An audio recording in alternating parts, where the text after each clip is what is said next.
요즘 중국 대륙을 휩쓸고 있는 노래 한 곡이 있습니다. 나온 지 한 달 만에 중국에선 국민가요가 됐는데요. 유치원에서도, 초등학교에서도, 고등학교에서도, 기차역에서도, 산위에서도, 광장에서도 온통 이 노래에 맞춰 춤을 춥니다. 그런데 극악으로 치달은 양안 관계 속에 대만에선 이 노래가 세뇌곡이라며 반발하고 있습니다. 이 노래의 제목은 2035 대만으로 가요입니다.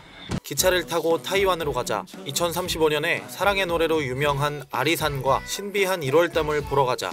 곡조가 단조로워서 한두 번만 들어도 입에 잘 붙는 노래인데요. 많은 중국인들이 함께 춤을 추며 당장 대만으로 가자고 말하게 되는 이 노래. 얼핏 보면 그저 아름다운 대만으로 여행 가고 싶은 마음을 표현하는 노래로 들릴 수 있습니다. 하지만 최근 전쟁설이 수면 위로 떠오르는 등 중국과 극심한 대립 상황을 겪고 있는 대만은 이 노래를 편하게 들을 수가 없습니다.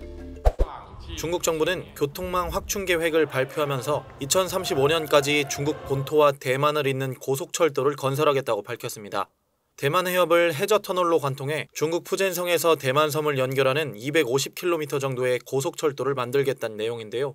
지난 2016년 제시했던 중국 8대 교통 프로젝트를 공식적으로 발표한 건데 중국의 대만 통일 야욕이 드러나는 계획이라고 볼 수 있죠.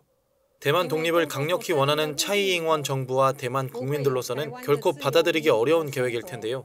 세뇌곡이다라는 반응을 보이며 이 노래를 비판하고 나섰습니다.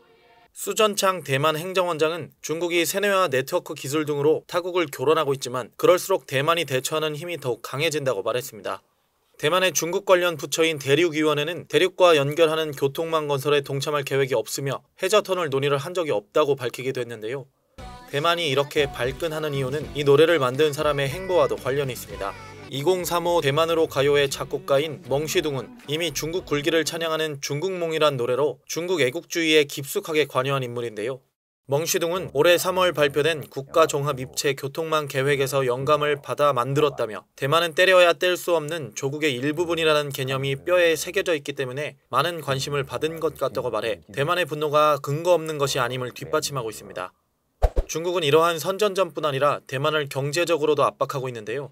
대만 언론에 따르면 대만 주요 기업인 위안둥 그룹의 쉬쉬둥 회장은 지난달 30일 대만 독립을 반대하며 하나의 중국 원칙을 지지해왔다는 성명을 발표했습니다. 지난 23일 중국 내 법규 위반 혐의로 약 880억 원의 벌금과 세금을 추징당한 후 일주일 만에 나온 입장입니다. 대만 언론들은 대만을 통일하기 위해 궁핍하게 만든다는 뜻의 궁대론을 주장하고 있는데요. 대만 해협이 전세계 패권을 놓고 다투는 미국과 중국의 최대 격전지가 된 상황에서 중국의 압박이 어디까지 이어질지 주목됩니다.